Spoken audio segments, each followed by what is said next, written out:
X at Citizen FM 937.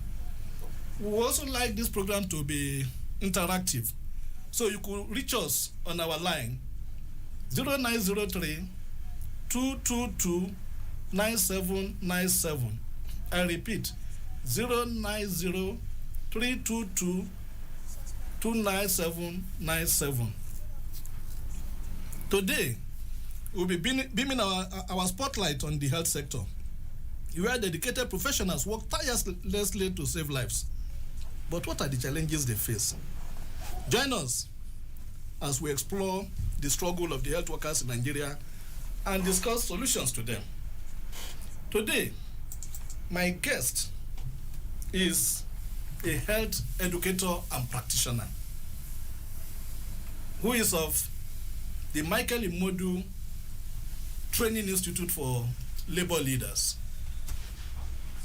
A labor institute is a place where it is more intellectual. My guest today has taken a leave of absence to come and practicalize all he has been teaching people. Today, my guest is Comrade Martins Egbanobi, the National Secretary of Nigerian Union of Allied Health Professionals and National Secretary of the Joint Sector Unions. Comrade, in the tidbits we heard that the issue of 65 years has been approved as the new retirement age for health workers. In reacting to that, I also heard that there are fears by the administrative staff of the hospitals that it may not affect them. Your reaction, please. Thank you so much for having me on this program. It's my pleasure, and I want to say that this platform for labor discussion is a welcome development. Based on the question, I want to say that the issue of upward review of retirement age for health workers has to do with the long time agitation by the joint sector unions, which comprises of 4 unions. It used to be 5 unions, but now 4 unions: Medical and Health Workers Union of Nigeria, the Nigerian Union of Allied Professionals, the Senior Staff Association of teaching hospitals, universities, and other associated institutions, and the non-academic staff union, NASU. This is born out of the fact that a lot of health workers are moving out of the country, and there's need to bridge the gap in this migration, of which we have been consistently championing, even the welfare, to balance it up, that the welfare of health workers must be improved upon so as to ensure retention. But since we don't have power to stop anybody from moving out of the country, we insisted that certain incentives must be put in place, certain policy must be put in place to ensure that we don't have shortage of this personnel. We have enough personnel to retain. So that's informed the need for this increase in the demand for the increase in retirement age from 60 to 65 for health workers and 70 years for consultants.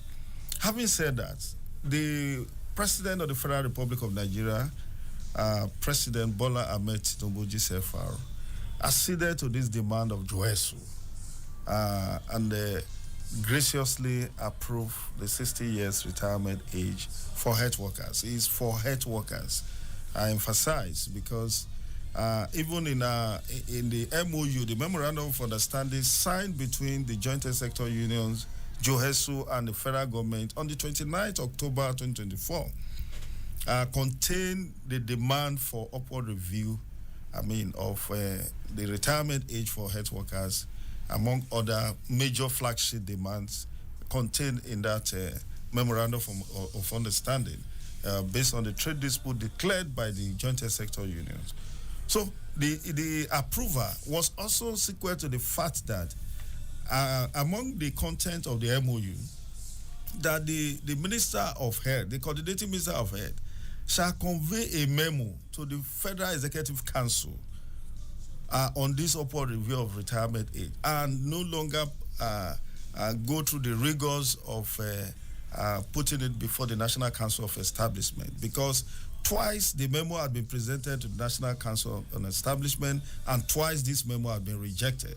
So Joesu was of the opinion and strongly canvassed during the conciliation at this last trade dispute declared by Joesu that the Minister of Health, among the obligations of the federal government to implement the Memorandum of Understanding, should convey a strong letter to the Federal Executive Council to approve this retirement age for all health workers without any exception. Okay, Mr. Igbanubi, my comrade, because of time constraints, we also want you to look at. You have talked about this migration. How do you see President Trump's threat to deport immigrants from his country? Is that not what we can now call Jakpada? Jakpa, they have gone.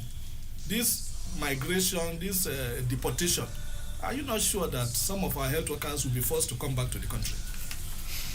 Well, thank you so much. I believe that the policy of the government of the United States of America under the present administration of Donald Trump has to do with what will benefit the American people. And I'm not averse to that. I'm not against that, because it is the policy intended towards advancing the welfare and the economic, prosperity of an average American. He said it during his campaign that America will be for the Americans, that he's going to run a government for all Americans, and having a slogan that he will make America great again. So I don't have problem with him deporting those he considered not useful for the country and need to go back to their respective countries. To us, it's going to be a gain for us if we have skilled workers, if we have people, even human resources, returning back to the country to join us in the effort to build a greater Nigeria. Because as it is today, what we need to build Nigeria is a collective effort. So Trump seeing that as a policy, which he has done through his executive order, the first executive order he signed on the first day of his inauguration, I think, to me, it's not a bad policy as far as it is meant to advance the economic interests of America. So, comrade.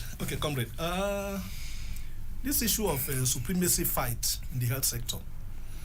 Sometime last week, Joesu and resident doctors were seen to collaborate in pursuing some of their interests. Can we say that is the end to the rivalry in the health sector? But thank you so much, sir. As someone who has been in the social movement for a very long time, there is a particular concept of social movement unionism, which has to do with common cause solidarity, where various interests in the social movement can come together to fight a common cause. And this is what I see happening between Joesu and other unions or associations within the sector, especially the Nigeria Association of Resident Doctors, and possibly the NMA if they are willing. What we intend to do is that issues that are common to us, we come together to advance it. We discovered that the arrears of 7 months of CONHES review, 25% at 5%, that was done during the last administration of President Muhammadu Buhari, and took effect from 1st of June 2023. It affects all of us in the health sector. And in pursuant of that, of course, is one of the flagship demands of Joesu in the last strike that was suspended towards the end of October last year. I mean, we see it as something that we need to jointly collaborate. I mean, to actualize together, because it is common to all of us in the health sector. So we are advancing that, and we hope that will also translate to other areas, especially funding and management of the health sector, because it has been so germane to us in JOHESU, the debt in facility, the gaps in human resources, the gaps in, and then even the injustice in the health sector arising from the unfair practices by, advanced by management of some of these federal institutions and other institutions across the country, where we have the monopoly of leadership from the physicians, medical practitioners who see that as their sole right to lead these health institutions, which is a no. In other climes, we see the best practice is that the administration of the hospitals are democratized. Each professional has equal chance also to lead the hospital, provided he or she is qualified. So, and that's why we have been challenging the Decree 10 of 1985 that conferred this monotonous arrangement of leadership in the health sector. And we are saying no to that. JOHESU had gone through legislative process to ensure that this aspect is reviewed in the University University Teaching Hospital Act. So to make sure that some of these provisions in this act are reviewed to reflect democratic control and management of our health institutions. So the collaboration we have is on a common cause collaboration, and we hope that we'll come together to also ensure the proper funding of this hospital and proper management, so that healthcare can be affordable, accessible, and also made effective for the Nigerian citizens. Okay, thank you for that. I don't know, let us touch on this issue of health insurance. The health insurance scheme. It is said that currently it's just about 4% coverage. Pharmacists are part of your membership, and I think they form a core in the management of this national health insurance scheme. What do you think could be done to increase the coverage? Thank you so much. The issue of national health insurance has also been of concern to us in JOHESU. And that's why the first meeting we had with the current coordinating Minister of Health, Professor Ali Pate, has to do with the proper utilization and management of the basic healthcare provision fund for primary healthcare development in the country, and which we see as a prerequisite for universal health coverage in the country. And we believe that the issue of health insurance, like what is obtainable in the United Kingdom, the national health system in the United Kingdom has a funding arrangement that, citizens or patients don't have to do out of pocket.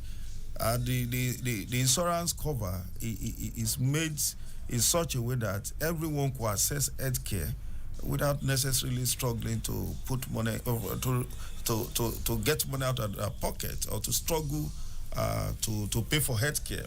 So that is the kind of approach we want in Nigeria. The coverage presently is unacceptable. It's an indictment on the government at all levels, because health is on the concurrent legislative list, and we expect that the local government, the state government, the federal government should take it very seriously. Recently, I was reading that there was a statement made by the coordinating Minister of Health, that we now see some other country national coming to access healthcare in Nigeria. If that is true, that is what we have been advocating for. And even the issue of health tourism, that it should be stopped. Our leaders should be made to access healthcare services within Nigeria. We are aware, and we read in the books, that in the past, the University College Hospital in Ibadan used to have as guests the royal family of Saudi Arabia. So if we can be having such thing happening in the past, why can't we see to what has happened to our health facility, health personnel, and all those areas that we need to strengthen to make our healthcare strong in that. So the 4% is unacceptable, and we want government to improve on it. But the only way to improve on it is to strengthen our primary healthcare system, to make sure that every community has a healthcare center well equipped with personnel and facility. And we have also advocated that each healthcare center should have accommodation facility for health professionals. And those facilities should also be a facility that can support their conducive stay in such environment in line with the decent work agenda, so that the necessary infrastructure will be made available for them to be able to render their services unhindered. And we have advocated, even at the secondary and tertiary level, that there must be a social housing scheme, workers' estates, provided for health workers not far away from the facilities where they render services. And this will help also to reduce even some exposure to risk. We've had some of them be kidnapped on their way in the middle of the night to attend to patients, maybe on call and all those things. And of course, having residents close to the facilities where they render service will definitely improve on our healthcare services. Okay. However, we need universal health coverage, adequate mobilization, utilization, and management of the basic healthcare provision fund, which is 1% of the total budget from the consolidated revenue. Thank you so much. Okay. I want to make clarification on what the coordinating minister said about people coming from abroad to now access health services. For those who know, they said those are private hospitals, not government facilities. So I think that should be emphasized. Those coming are coming to private, well-run hospitals, not government hospitals. I think that clarification is very important. Okay. So we'll go on a short break now. But don't go away, as we are still on Labour Forum.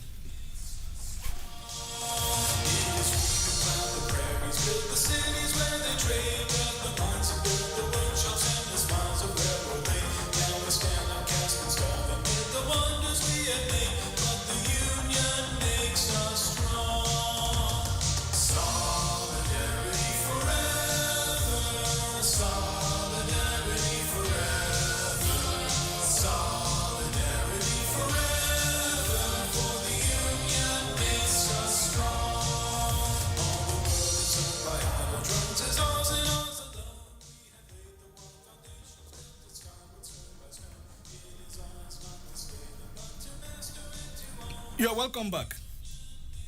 You are still listening to Labour Forum on Citizen 93.7 FM Abuja. And our guest is still Comrade Martins Banubi, National Secretary of the Joint Health Sector Unions and National Union of Allied Health Professionals. You can also listen to us on our social media forums. You can on live streaming on Citizen FM 93.7. Just type in Labour Forum, and online at www.citizenfm Nigeria, or follow us on Instagram at Citizen937 or on X at CitizenFM937.